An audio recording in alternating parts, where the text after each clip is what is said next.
రాష్ట్రంలో కళ్యాణ లక్ష్మి గురించి కూడా ఈరోజు చాలా మంది కేటీఆర్ గారి ఆధ్వర్యంలో ధర్నా చేపట్టడం అనేది కూడా మీరు చూస్తున్నాము. అయితే దీనికి సంబంధించినది మహేష్ యాదవ్ గారు ఉన్నారు, మాట్లాడదాం. బీఆర్ఎస్ పార్టీ సీనియర్ నాయకులు. సార్ నమస్తే. సార్ నమస్తే అండి. సార్ చూస్తున్నాం ఇప్పుడు ఆల్మోస్ట్ మీరు ధర్నా చేస్తారు అండ్ లోపల కంప్లైంట్ కూడా ఏదో ఇవ్వడం అనేది జరిగింది. అసలు రేవంత్ రెడ్డి గారికి దీన్ని ఆపాల్సిన అవసరం ఏమొచ్చిందంటారు?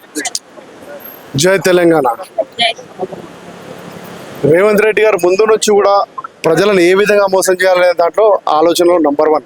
ఎందుకంటే 2023 ఎలక్షన్లో కూడా ఈయన 6 గ్యారెంటీలు 400 పీస్ హామీలు సక్సెస్ఫుల్గా ప్రజలను మోసం చేసి గద్దెనెక్కడం జరిగింది. కేవలం అధికారంలో రావడానికే ఈ యొక్క పథకాలు తీసుకురావడం జరిగింది. ఇప్పుడున్న బృహత్తరమైన కార్యక్రమం షాదీ ముబారక్ కళ్యాణ లక్ష్మి. ఈ కార్యక్రమం ఎలా తీసుకొచ్చారంటే కేసీఆర్ గారు ఒక ఆడపిల్ల బిలో పవర్టీ లైన్ ఆడపిల్లకి ఒక మేనమామ కానుకగా, ఒక తండ్రి లాగా, ఒక కానుకలాగా తన వంతు సాయం చేయాలన్నట్టు. ఎందుకంటే ఇలా బిలో పవర్టీ లైన్లో 1,00,000 రూపాయలు అంటే చాలా పెద్ద మాట. అటువంటిది సాయం అందుతే వాళ్ళకి ఒక సపోర్ట్, ఒక భరోసా. అటువంటి భరోసాని ఇవాళ విత్డ్రా చేశాడు. అంటే ఒక పిల్లర్, నీకు స్లాబ్కి పిల్లర్ ఎట్లా ఇంపార్టెంట్, ఆ పిల్లర్ని విత్డ్రా చేస్తాడు. సో అటువంటిది ఒక బిలో పవర్టీ లైన్కి 1,116 రూపాయలు ఇస్తే ఆ పెళ్లికి ఎంతో కొత్త సాయం అవుతుంది. అటువంటి సాయాన్ని విత్డ్రా చేశాడు. ఎందుకు విత్డ్రా చేశాడంటే ఈయన గత 2023 జనరల్ ఎలక్షన్లో కళ్యాణ లక్ష్మి షాదీ ముబారక్ 1,116తో పాటు తులం బంగారం ఇస్తాన్నారు. ఆ తులం బంగారం అడుగుతా ఉన్నారు కాబట్టి ఈ అసలుకే దోకా పెడదాం, అసలుకే మోసం చేద్దామని ఈ 1,116 కళ్యాణ లక్ష్మికి కూడా హైకోర్టులో ఒక వంక సాకుతోని హైకోర్టులో వీళ్ళే కేసేసి దాని మీద కౌంటర్ కూడా దాఖలు చేయకుండా, కౌంటర్ కూడా దాఖలు చేయని పరిస్థితిలో ఉన్నారంటే అర్థం చేసుకోండి. కౌంటర్ దాఖలు చేయకుండా ఆ యొక్క కళ్యాణ లక్ష్మి షాదీ ముబారక్ పథకాన్ని తూట్లు పడుస్తూ ఉన్నారు. రైట్. అంటే ఇప్పుడు కేసీఆర్ గారు ఇచ్చే పథకాలు ఆల్మోస్ట్ మేము రన్ చేస్తున్నాము, అంతకన్నా తులం బంగారు ఇవ్వడానికి కూడా పెద్ద కష్టం ఏం కాదు. కానీ అప్పుల పాలు చేసిపోయిన ఈ కేసీఆర్ కేవలము అప్పులు దిద్దడానికి మాత్రమే సరిపోతుంది, రాష్ట్రంలో బడ్జెట్ కూడా దివాలా తీసిందని చెప్పేసి కూడా అంటున్నారు. దాన్ని ఎట్లా చూడండి. ఆడరాక నేల వంకర అంటారు. ఆడరాక నేల వంకర అంటారు. అంటే ఆట రాని వాడిని తీసుకొచ్చి కూర్చోబెడితే, అంటే ఇప్పటిదాకా పరిపాలన చేతగానం తీసుకొచ్చి కూర్చోబెట్టారు. నీకు అనుభవమే లేదు.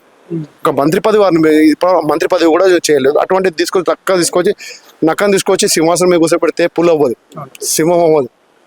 సింహంలా పరిపాలన చేసిన వారు కేసీఆర్ గారు. అనుభవంతో 40 సంవత్సరాల అనుభవంతో పరిపాలించిన వారు కేసీఆర్ గారు. అటువంటి అనుభవం రావాలంటే ఇటువంటి నక్కలకు చాలా టైం పడుతుంది. రైట్. అంటే ఇప్పుడు ఇన్ని జరుగుతున్నా కూడా రాష్ట్రంలో కేసీఆర్ గారు కేవలం ఎప్పుడో ఒకసారి వస్తారు, 2 బహిరంగ సభలు పెట్టి పోతారు, నెక్స్ట్ అసెంబ్లీకి కూడా రాడు.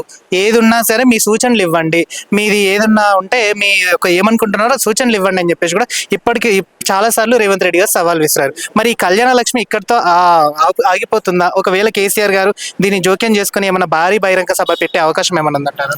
తప్పకుండా ప్రజల్లో అవసరమైతే బహిరంగ సభ పెట్టి ఈ పథకాల మీద ప్రజలకు వివరించే తప్పకుండా చేస్తాం. అంతేకాకుండా ప్రతిసారి కూడా మేము ప్రతిపక్ష నాయకుడు రావాలని కాదు, మా కేటీఆర్ గారు, హరీష్ రావు గారు అసెంబ్లీలో కూడా మైక్ కట్ చేస్తా ఉన్నాను మాట్లాడుతుంటే.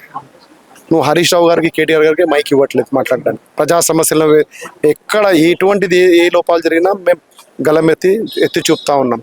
మొన్న గచ్చిబౌలిలో కూడా దాదాపుగా మన చేనేత వర్గాలకు ఇవ్వాల్సిన ఒక 6.5 ఎకరాల మీద ఎంత పెద్ద ఫ్రాడ్ జరిగిందో చూశారు మీరు. 6.5 ఎకరాలు 5 ఫ్లోర్ల పర్మిషన్ రావాల్సింది పోయి 27 అంతస్తులు కట్టడం జరిగింది. 27 లక్షల స్క్వేర్ ఫీట్ కట్టి 9 లక్షల స్క్వేర్ ఫీట్ మాత్రమే చేనేత వర్గాలకు ఇస్తాను. అది కూడా ఎక్కడ ఇస్తారో, ఏ ఫ్లోర్లు ఇస్తారో కూడా తెలియదు. రైట్. అంటే ఇప్పుడు ప్రజలు చాలా హర్షం వ్యక్తం చేస్తున్నారు. 6 గ్యారెంటీలు ఆల్మోస్ట్ అన్ని అమలు అవుతున్నాయి. ఇది కేవలం రెచ్చగొట్టే ప్రయత్నాలు మాత్రమే చేస్తుంది బీఆర్ఎస్ పార్టీ, కేవలం డైవర్షన్ పాలిటిక్స్ చేస్తున్నామని మా మీద ఒక అభ్యంతరమైన ఒక మోపుతున్నారని చెప్పేసి కూడా కాంగ్రెస్ పార్టీ వెల్లడిస్తుంది. దాని వీళ్ళు నేను ఒక మాట చెప్తాను, ఈ కాంగ్రెస్ నాయకులు కానీ, ఎమ్మెల్యేలు కానీ, మంత్రులు కానీ ఏ మొహం పెట్టుకొని రోడ్డు మీద తిరుగుతున్నారో నాకు అర్థం కావట్లేదు. నాకైతే సిగ్గు అవుతుంది వాళ్ళు చూడడానికి కూడా. ప్రజలు కూడా ఉమ్మేస్తా ఉన్నారు. ఎందుకంటే వీళ్ళ చోట్ల మేము ఉండుంటే ఇంట్లో నుంచి కూడా బయటికి రాం, తలుపులు వేసుకుని గమనం కూర్చుంటుంటాం. రాజకీయాలు కూడా మానేసుకునే వాళ్ళం.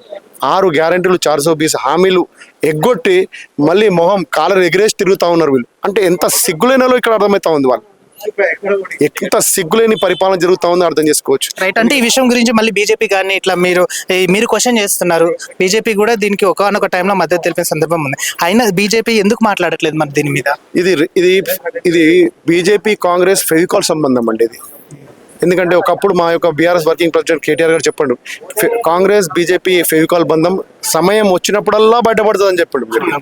ఎందుకంటే చోటాబాయ్ బడాబాయ్ బంధం ఇది ఆల్రెడీ ప్రజలకు తెలుసు, అంద నాయకులకు తెలుసు, అందరికీ తెలుసు. గతంలో ఇప్పుడు గచ్చిబౌలిలో కేసులో కూడా 27 లక్షల స్క్వేర్ ఫీట్ కట్టి 9 లక్షల స్క్వేర్ ఫీట్ ఇస్తే ఏ విధంగా ఇస్తారంటే అక్కడ ఆ విషయంలో ఇప్పటి వరకు కూడా బండి సంజయ్ కానీ మన కిషన్ రెడ్డి గారు కానీ కేంద్ర మంత్రులు మాట్లాడట్లేదు, ఏ ఎంపీ కూడా మాట్లాడట్లేదు. అంటే ఇక్కడ కాంగ్రెస్ బీజేపీ బంధం బయటపడ్డట్టే కదా. ఇలా చోటాబాయ్ బడా బంధం మొన్న బండి సంజయ్ విషయంలో కూడా జరిగింది.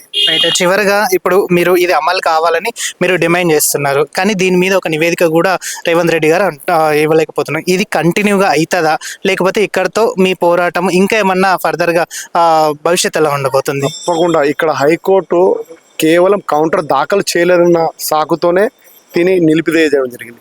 అంటే ఒక కేసులో ఒక బిలో పవర్టీ లైన్ 1,116 ఇచ్చినప్పుడు ఒక కౌంటర్ దాఖలేని పరిస్థితిలో ఉంది ఈ ప్రభుత్వమా? అంటే దీన్ని ఏం చేస్తూ ఉన్నారు అంటే వీళ్ళకు ఈ కళ్యాణ లక్ష్మి షాదీ ముబారక్ పథకాన్ని తూట్లు పొడిచినట్టే కదా. ఒక కౌంటర్ అదే వీళ్ళ కేసులో, వీళ్ళ పర్సనల్ కేసులో, వీళ్ళ ఇంట్రెస్టింగ్ కేసులో లోయర్ కోర్టులో పోతే హైకోర్టులో అప్పీల్ పోతారు, హైకోర్టులో మళ్ళీ డబుల్ బెంచ్ పోతే సుప్రీంకోర్టు దాకా పోతారు. ఇక్కడ గరీబోళ్ళు బిలో పవర్టీ లైన్ ఆడపిల్లలకు సంబంధించింది, ఒక ఆడపిల్లలకు సంబంధించింది పాపం ఒక ఆడపిల్లలకి 1,16,116 ఇచ్చే స్కీమ్కి ఒక కౌంటర్ దాఖలేం చేయని పరిస్థితిలో ఉంటే చిల్లుబర్ పానీ మీద డుబ్కే మరణ అంటారు చూడు, ఆ విధంగా సావాలి ఈ కొడుకులు. రైట్, ఫైనల్గా మీరు ఏం చెప్పదలుచుకున్నారు మహేష్ గారు? నేను ఒకటే అంటా ఉన్నా, మా వి డిమాండ్ మీరు 1,16,000 కళ్యాణ లక్ష్మి షాదీ ముబారక్లో 1,16,000తో పాటు తులం బంగారం కూడా ఇవ్వాలి. అప్పటి వరకు మా పోరాటం ఆగదు, తప్పకుండా మేము పోరాటం చేస్తాం. ఈ పోరాటం ఇది తొలిమెట్టే, మా పోరాటం ఉధృతం చేస్తాం. తప్పకుండా దిగొచ్చి కళ్యాణ లక్ష్మి షాదీ ముబారక్ 1,16,000తో పాటు తులం బంగారం ఇచ్చే వరకు మా పోరాటం ఆగదు. లైక్ చేయండి, షేర్ చేయండి, సబ్స్క్రైబ్ చేయండి. మరిన్ని వీడియోల కోసం బెల్ సింబల్ పై క్లిక్ చేయండి.